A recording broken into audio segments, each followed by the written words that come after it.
à tous et bienvenue dans le grand JT des territoires. Vous le savez, les élèves peu à peu ont repris le chemin de l'école. Le banc des classes, c'est donc pour les CP, les CM2, les maternelles, en attendant un retour total à la normale. On va se rendre maintenant en Savoie, vous allez le voir, où 28 écoles ont ouvert leurs portes. Voici ce qui s'est passé cette semaine avec ce reportage tourné par les équipes de 8 Mont-Blanc à l'école Jacob Bellacombette du côté du bassin chambérien. Regardez. Le plus dur, c'est vraiment pas pouvoir partager les jeux, d'être, en tout cas pour les petites sections, d'être à leur place toute la journée, au même endroit. C'est ça qui est difficile. Seuls les enfants de soignants et d'enseignants peuvent être accueillis pour le moment. Les classes, les salles de repos, les sanitaires ont été aménagés par les équipes. Les groupes, les classes, le matériel spécifique à chaque enfant, donc tout a été personnalisé. Chaque enfant a tout le matériel qui ne lui est utile pour la journée et pour toute la journée. Les jeux qui sont collectifs sont mis en quarantaine pour qu'ils n'aient à utiliser le lundi, sont réutilisés le lundi suivant. De l'autre côté de la rue, l'élémentaire aussi reprend vie. Face à la crise, la créativité. Des couleurs, des cheminements, des espacements pour enseigner ici à 32 élèves, près d'un quart de l'effectif habituel. L'école de Jacob Bellacombette est l'une des premières à se remettre en marche. La plupart en Savoie ouvriront jeudi ou la semaine prochaine. Dans cette école ici à Jacob Bellacombette, on a plutôt des demandes fortes de la part des parents et on n'a même pas pu accueillir tous ceux qui souhaitaient que leur enfant soit scolarisé. Donc pour l'instant, je pense qu'un certain nombre de parents sont en période d'observation, mais je m'attends à ce que d'ici quelques jours, quelques semaines, on ait une augmentation du nombre de demandes et nous essaierons, si possible, de maintenir les conditions actuelles pendant les 3 semaines du mois de mai et on verra fin mai comment on peut augmenter et faire évoluer les organisations. Je crois que c'est notre rôle, donc je pense que c'est normal de le faire. Et puis c'est peut-être aussi pour nous mettre un petit peu dans le bain pour le mois de septembre, puisque nous ne savons pas non plus ce qui va se passer en septembre. Donc c'est peut-être pas mal non plus de faire un premier pas. Sans attendre le mois de septembre, en Savoie, 95% des écoles ont rouvert leurs portes aux enfants et enseignants ce mardi ou dans les tout prochains jours. Et vous le savez, les masques sont désormais obligatoires dans les métros, les trains et les bus. Les règles des transports publics ont dû s'adapter à toutes ces nouvelles réglementations. Comment réagit-on du côté des usagers? Regardez ce reportage de Damien Deparnay, notre confrère de la chaîne WEO dans les Hauts-de-France. En ce premier jour de déconfinement, eh bien, la situation est très calme sur le réseau de transport en commun. On est ici à la station de métro Gare Lille-Flandre qui est normalement très fréquentée. Et puis vous le voyez, eh bien, cette station est quasiment vide. En ce lundi matin, seulement 100 000 passagers ont été comptabilisés en moyenne ce matin contre les 750 000 passagers habituels. Des passagers qui pour la très grande majorité ont bel et bien leur masque qui est désormais obligatoire pour pénétrer dans les stations de métro lilloises. Il y a beaucoup d'agents d'Ilevia qui ont été déployés, 300 agents sur l'ensemble du réseau qui sont là pour informer les usagers sur évidemment le port du masque, mais également sur les règles de distanciation sociale à respecter. Pour cela, eh bien, ce sont des milliers d'autocollants comme ceux-ci, tous responsables, gardons nos distances, des milliers d'autocollants qui ont donc été déposés dans l'ensemble des stations, à l'intérieur des rames également pour faire respecter les distanciations sociales. Également à noter l'installation de distributeurs automatiques de solutions hydroalcooliques à l'entrée des stations. Les masques sont bien entendu devenus indispensables dans notre quotidien, mais est-ce que nous en aurons suffisamment? C'est la question que tout le monde se pose depuis des semaines. Vous savez que les collectivités locales font tout pour en commander. La plupart du temps, ils le font en Chine. Alors en duplex, avec nous, Ahmed Karabas. Bonjour, Ahmed Karabas. Oui, bonjour, Cyril Viguier. Vous faites depuis 10 ans, vous êtes français, du sourcing en Chine, du trading aussi. Vous aidez, vous facilitez le commerce entre la France et la Chine. Alors pourquoi, Ahmed, avons-nous tant attendu ces masques en provenance de Chine et fabriqués en Chine? Alors, déjà, dans un premier temps, je pense que là, il y a une prise de conscience assez tardive de l'utilité des masques en France pour enrayer justement le virus. J'ai envie de dire, le fait que tous les pays et toutes les commandes soient arrivées en même temps en Chine, Vous imaginez, on doit avoir 80% des pays qui devaient avoir besoin justement de ces masques-là. Ils ont eu affaire à ce problème-là de demande qui était énorme en fait. Et donc là, c'était vraiment le premier qui est arrivé, le premier qui était servi. Ahmed Karbas, vous êtes installé en Chine, vous faites du trading, du sourcing là-bas depuis 10 ans. Est-ce que les Chinois ont profité commercialement de cette ruée sur les masques? Alors, j'ai pas envie de dire que les Chinois ont profité de ça, mais je pense que c'est tout un emballement parce que tout a joué en faveur de la hausse des prix. C'est la demande qui est énorme par rapport à l'offre. C'est juste ça qui a fait que les prix ont monté parce que tout a monté d'un coup. C'est pas l'ouvrier chinois qui va prendre plus ou l'électricité en Chine, etc. C'est la machine, c'est les matières premières. C'est le transport, parce que le transport aujourd'hui, le transport du cargo, il est à peu près à 4 ou 5 fois le prix que par rapport à la période normale. Et là d'ailleurs, au jour d'aujourd'hui où je vous parle, on s'aperçoit que la demande a baissé parce que quasiment, il y a beaucoup de commandes ont déjà été passées et là on est en acheminement et les prix déjà commencent à baisser de 20 à 30% déjà, dès maintenant. Ahmed Karbas, vous avez 36 ans. Comment vivent les jeunes Chinois de votre génération ce virus, ce nouveau virus qui est arrivé dans leur vie? Moi, je pense que ils ont déjà un peu l'expérience parce qu'il y a déjà eu des cas de SARS, etc. au début des années 2000 à Hong Kong, dans le Guangdong.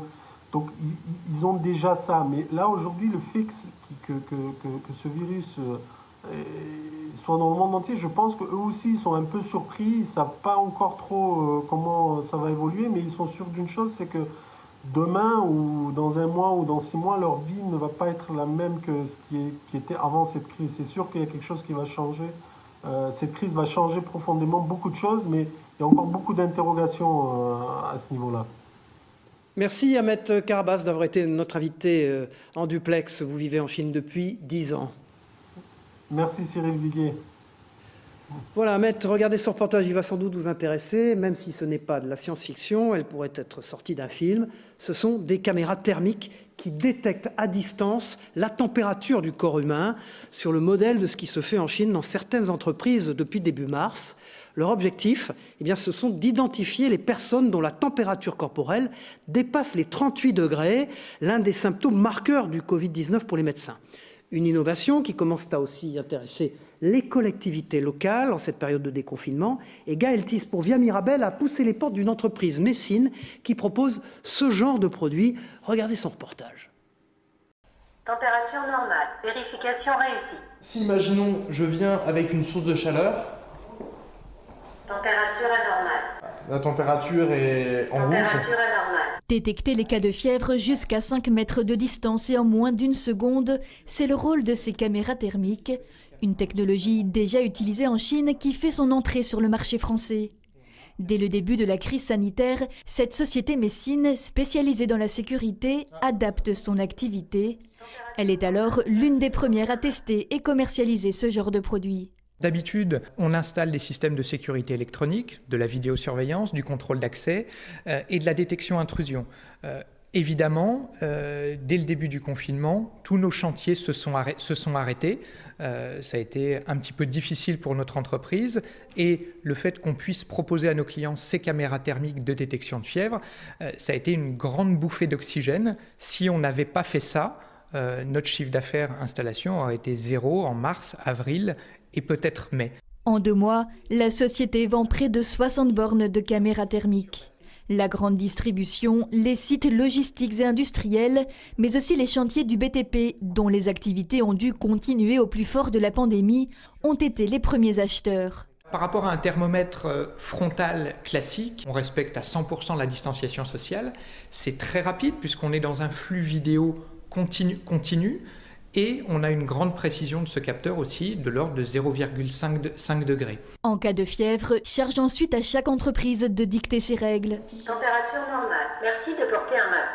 Et un autre modèle peut aussi détecter le port de masque et même être directement relié à un portique de filtrage des accès. On a vu au niveau national des villes qui ont installé des caméras pour détecter le port de masque. Nous, on a proposé dès la semaine dernière à la ville de Reims d'installer des caméras thermiques sur les centres de distribution de masques. Conformément à la réglementation, ces caméras n'enregistrent aucune donnée.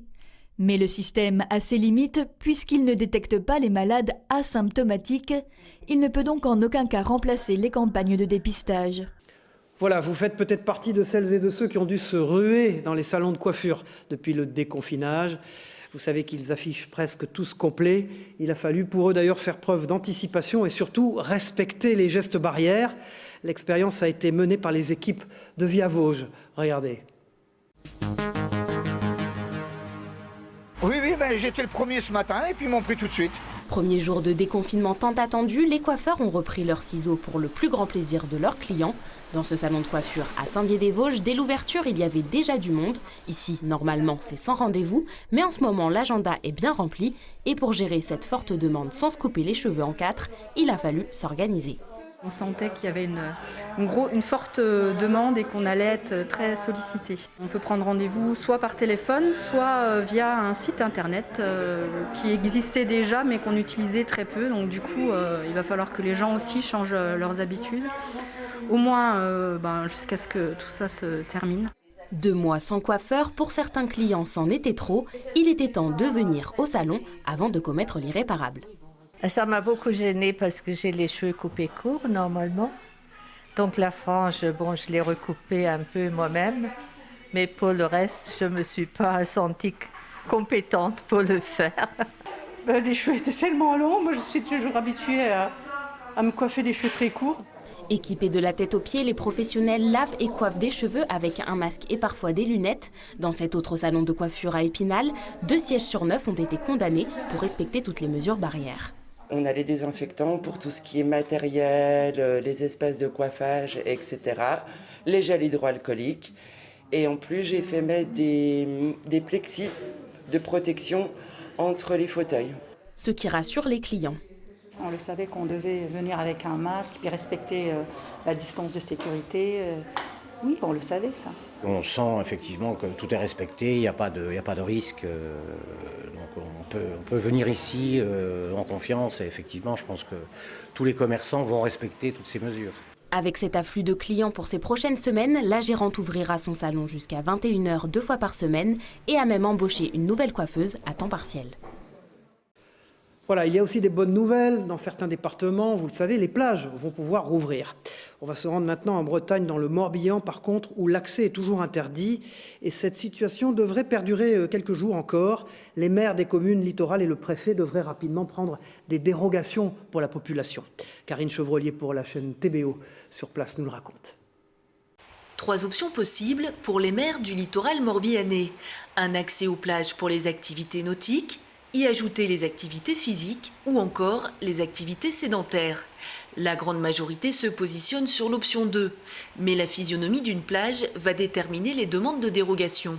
On variera entre la catégorie 1, la plage qui sert d'accès aux activités nautiques, et la catégorie 2 qui est la plage, celle que je défendais, la plage dynamique, c'est celle où on se déplace, on fait du sport, on fait de la pêche à pied, etc., et qui aussi peut correspondre à un littoral breton. Pour d'autres, pas question de permettre les activités sportives. À Carnac, le maire envisage de mettre en place seulement 2 points d'accès nautiques. La grande plage de Carnac, le week-end de la Pentecôte, c'est pas 1 ou 2 personnes sur la plage, c'est 25 000. Et je fais comment pour respecter ce que me demande le préfet, la garantie de distanciation physique? C'est si terrible que ça d'attendre 15 jours pour avoir accès aux plages? Est-ce que ça en vaut la chandelle par rapport au risque qu'on encourt si on se plante? Si on se plante, c'est reconfinement. Les priorités sont avant tout sanitaires, mais aussi environnementales. Un retour en masse sur les plages pourrait être catastrophique pour la faune. Mais l'aspect économique autour de la réouverture des plages joue une place essentielle. On sait très bien qu'on ne peut pas laisser la situation figée comme elle l'est et qu'il faudra bien redémarrer. Donc il y a aussi cette volonté de participer au rebond économique de nos territoires et à nouveau à cette vie progressivement normale qu'on pourrait retrouver, à condition d'être prudent. De Pénétin à Guidel, le Morbihan compte 63 communes littorales. D'ici la fin de semaine, chaque commune devrait formuler sa demande auprès du préfet, si elle le souhaite. Pour un accès plus libre aux plages, il faudra patienter à minima jusqu'au 2 juin. Nous nous rendons à Dolencourt, où le parc d'attractions Nigloland ouvre progressivement, normalement, ses portes au public à partir du mois d'avril. En raison de la crise, elles sont logiquement fermées et les allées entièrement vidées de leurs visiteurs. Dans l'attente d'une décision gouvernementale, le parc met tout en œuvre afin d'accueillir le public dès que possible. Le point complet avec nos confrères de Canal 32 sur place. Malgré la fermeture, Nigloland se prépare à accueillir le public dès que possible. Pour le directeur d'exploitation du 5e parc d'attractions français en termes de fréquentation, ce mois de mai est insolite. Normalement, il y a du monde dans le parc qui rentre, surtout à cette heure-là. On est sur les ponts de mai, donc c'est des pics de fréquentation. Il y a quelques milliers de visiteurs qui rentrent dans le parc et là, c'est différent. Ça fait 30 ans que ça n'est jamais arrivé, quoi. Nigloland accueille plus de 600 000 visiteurs par an. Dès les annonces du confinement, la direction a imaginé 3 scénarios pour la saison 2020. Sa préférence, réouverture en juillet, en septembre ou bien rester fermé. Ne pas ouvrir, c'est pas envisageable parce qu'économiquement, ce n'est pas viable. C'est difficile. Ouvrir en septembre, ça fait vraiment une période très courte, donc il faut embaucher, former du personnel pour très peu de jours d'ouverture. Est-ce que ça vaut le coup? On se pose la question. Et une ouverture en juillet, on sait qu'il y a quelques millions de Français qui n'iront pas à l'étranger cette année. Du coup, ça nous laisse beaucoup d'espoir. Les recommandations gouvernementales pour le secteur du tourisme seront débattues mi-mai et annoncées début juin. Quoi qu'il arrive, 6 salariés s'affairent en continu à l'entretien des 43 hectares du parc. Si on s'absente pendant 1 mois et demi, 2 mois, on est au printemps, on est en pleine pousse de gazon, on va revenir, nos gazons ils feront 50 cm de haut, ils seront inesthétiques et on va mettre du temps à les récupérer. Après, il y a toutes les jeunes plantations qu'on a fait cet hiver et à l'automne. Si on ne les arrose pas, avec le mois dernier, on a eu des grosses chaleurs, on va avoir beaucoup de pertes. L'état d'esprit, c'est on maintient le parc dans le meilleur état possible, de manière que si on a la chance de pouvoir ouvrir rapidement, pas du jour au lendemain, mais très rapidement, on soit capable de dire nous, tous les feux sont au vert, on peut y aller, quoi. Actuellement, on est en train de finir la nouveauté 2020 de Noisette Express qui est derrière moi et nous avons également commencé les travaux de la nouveauté 2021. Donc Covid-19 ou non, Nigloland a choisi de continuer à investir. Nigloland prépare son plan de sécurité sanitaire. Il définit les mesures de prévention contre le Covid-19. À partir de cette semaine, les personnels vont installer des distributeurs de gel hydroalcoolique, davantage de points pour se laver les mains et des marquages de distanciation. Si le parc pourrait être autorisé à accueillir plus de 5000 personnes simultanées, ce plan doit définir une proposition de seuil. Combien de personnes on pourra accueillir sur le parking, dans le parc, dans les files d'attente? Parce qu'il ne faut pas que les gens soient non plus tous serrés les uns contre les autres. Il y a quand même une logique à respecter. Donc on est en cours d'étude, c'est assez complexe quand même. Pour l'instant, il n'y a pas d'obligation. Donc on va recommander aux visiteurs de venir avec des masques. On ne peut pas les obliger. Le masque, il est peut-être aujourd'hui anxiogène, mais dans quelques jours, quand tout le monde sera déconfiné, qu'on aura l'habitude de vivre avec, on va s'y faire, je pense. Après, c'est mon avis personnel. Ça va vraiment faire du bien. Je pense que la réouverture des parcs, des espaces de loisirs, des plages, ça fait des mois qu'on attend ça. Si l'ouverture mi-juillet est autorisée, Rodolphe Gélis espère accueillir près de 400 000 visiteurs jusqu'à novembre. Voilà, certains l'attendaient depuis très longtemps. Le déconfinement va permettre aux amoureux de golf de pouvoir reprendre leur club. À Saint-Quentin, dans les Yvelines, le golf national, l'un des plus grands de France, a rouvert ses portes cette semaine. Les adhérents ont bien entendu respecté les gestes barrières et les équipes de TV78 étaient présentes à l'ouverture avec leur meilleur swing. Regardez. Comme le vélo, ça ne s'oublie pas, mais bon, les réglages sont difficiles. J'espère que je ne vais pas perdre trop de balles aujourd'hui. Remise en route difficile pour les golfeurs amateurs, d'autant qu'il faut maintenant composer avec le respect des gestes barrières. Ouvert depuis le 11 mai, le golf national de Saint-Quentin en Yvelines a repensé sa façon de fonctionner. On peut, comme avant, jouer à 4 personnes. On ne peut pas venir plus de 30 minutes avant son heure de jeu, qu'on doit obligatoirement réserver. Et également, on doit donner un sens de circulation à ce que le maximum de clients ne se croisent pas du tout. Donc, on a fermé l'accueil des clients Green Fee au niveau du Pro Shop. Et on a créé cet accueil éphémère dans le Grand Hall qui s'y apprête parfaitement. Donc, les gens rentrent du parking dans un sens et puis ils repartent dans un autre pour aller sur le parcours. Après, ils peuvent un par un visiter le Pro Shop s'ils ont des besoins d'achat et aussi on a mis à disposition une seule toilette. Il y a certains endroits sur le site qui sont complètement condamnés, tels que les vestiaires qui ne rouvriront pas jusqu'à ce qu'on ait le droit. Sur le parcours, il est dorénavant interdit de toucher au drapeau ou d'utiliser un râteau. Plus de bancs ou de poubelles également. Les gestes barrières, on y pense, obligatoirement. Mais on y va pour le plaisir, on fait attention aussi à ces gestes barrières. Et heureusement qu'on a un sport de plein air et qu'on n'est pas un sport où on est l'un sur l'autre.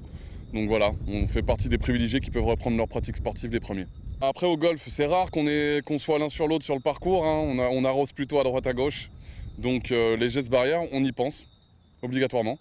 Des contraintes, mais pour la direction, une satisfaction néanmoins, celle de freiner les pertes financières. Durant les 2 mois de confinement, ce sont 20% de pertes du chiffre d'affaires qui ont été estimés. Pour revoir les professionnels fouler ce green, il faudra en revanche attendre encore un peu, l'Open de France 2020 prévu en juillet ayant été annulé. Les initiatives solidaires, à présent dans ce grand JT des territoires, elles fleurissent un peu partout en France, notamment en Corse, comme vous allez le voir. Ce groupe des petites mains solidaires, justement, est né après l'appel à l'aide d'une infirmière libérale. Il compte désormais pas loin de 4000 membres. Et avec ses amis en contact via l'application Messenger, Nathalie Fantoni a rejoint très rapidement ce collectif, situé à Algajola. Elle fabrique, vous allez le voir, plusieurs masques par jour, mais également des blouses et des surblouses. Ce sont nos confrères sur place de la chaîne TNT Télépaysé qui l'ont rencontré. Regardez. Lisandrine, Nathalie, combien aujourd'hui tu comptes en faire? Je sais pas, hein, ça dépend de combien de temps je vais travailler. Je peux en faire 30, 50, 60, je peux aller jusqu'à 70 par jour. Hein. Est-ce que tu peux expliquer les étapes de fabrication du masque? Alors, les étapes, déjà il faut découper. Tu vois, après ça devient des carrés comme ça. Et en fait, je les mets en forme et après, je les attends tous les deux. Donc, face contre face, avec mes élastiques. Et après, ça pique. Je me suis certainement, comme beaucoup d'autres personnes, interrogée sur mes journées, sur ce que je pouvais faire pour ne pas, je vais être sincère, à la fois déprimer, parce que les journées sont longues quand on sort de ses propres habitudes, de son rythme professionnel, de ses investissements quotidiens. C'était une occasion aussi de pouvoir se sentir utile. Ce type de masque-là, confectionné artisanalement, hein. On prend soin de vérifier qu'il soit quand même assez protecteur, mais on sait pertinemment que ces masques-là ne sont que des additions aux gestes barrières. Avec les 5 personnes par Messenger, on a confectionné quelques masques pour justement le déconfinement et principalement pour les personnes âgées, voire des personnes qui auraient une santé un petit peu fragile. J'ai vu quand même des infirmières arriver dans mon jardin. C'était une prise de conscience, je me disais c'est pas possible. Le tissu, comment vous le procurez? Le tissu, donc ce sont soit des draps, des récup, tous à base, soit c'est du 100% coton, ça ce sont des nappes de restauration. Et ensuite, il y a d'autres types de tissus qui sont à la fois 50% coton, 50% polyester, mais qui ont un filage très serré également. Combien de masques fabriquez-vous en tout par jour? Alors, ça peut être entre, je dirais, 15 ou 20 masques par jour. Le tout, c'est que les gens qui m'ont demandé, pour le 11, ce soit prêt. Voilà, et dans l'actualité des territoires, et toujours concernant les gestes de solidarité, nous allons nous rendre à Reichshofen, en Alsace, où plusieurs centaines de dessins, vous allez le voir, sont arrivés ces derniers jours pour les résidents de l'EHPAD sur place. Un vrai message d'espoir pour les personnes âgées, comme nous le montre ce reportage de nos confrères sur place d'Alsace Va. Ce sont des messages d'espoir qui ornent les fenêtres de l'EHPAD Abrapa de Reichshofen. Au début de l'épidémie de Covid-19, un appel a été lancé par l'équipe d'animation de l'EHPAD pour recueillir des dessins d'enfants. Et en quelques semaines, ce sont plusieurs centaines de courriers qui ont fait déborder la boîte aux lettres de l'établissement. Le fait qu'ils reçoivent des dessins, des textes, des lettres, parfois des petits bricolages qui sont déposés, qu'on garde quelques jours pour éviter la contamination. Les résidents ne se sentent plus oubliés. Et ils voient qu'ils sont soutenus dans cette épreuve qui n'est pas toujours facile pour tout le monde. Et il y a même des textes et des dessins qui arrivent d'autres régions. Donc c'est allé jusqu'en Bretagne, on a eu des gens de Bretagne, des gens de Corse, un peu de partout en fait. Et si les dessins ont été un soutien pour les résidents, d'autres actes de solidarité ont encouragé les équipes soignantes au quotidien. Alors on a une liste, je pense, d'une 50aine de donateurs qui ont tous participé à faire en sorte en fait, que notre quotidien soit un peu plus vivable et qui donne en fait, le sourire aux soignantes. Je pense que c'est la plus belle des choses qu'on puisse relever, c'est voilà, la reconnaissance de notre travail, enfin. Quoi. À ce jour, plus de 1500 dessins et 500 textes de soutien sont arrivés à l'EHPAD. Voilà, une jolie initiative solidaire. Et pour terminer ce grand JT des territoires, une bonne nouvelle pour les maires. Le site actu.fr, nos partenaires nous livrent cette information. Sachez que le gouvernement a donné son feu vert à l'installation des conseils municipaux. Les élus du premier tour des élections municipales vont pouvoir siéger. Cette installation aura lieu le 18 mai prochain. Tous les détails sont à lire sur le site, comme vous le voyez, de nos confrères d'actu.fr. Voilà, fin du grand JT des territoires. Merci de nous avoir suivis. On se retrouve bien sûr sur l'ensemble des chaînes locales et régionales de la TNT et sur TV5 Monde. Au revoir à tous et bon courage.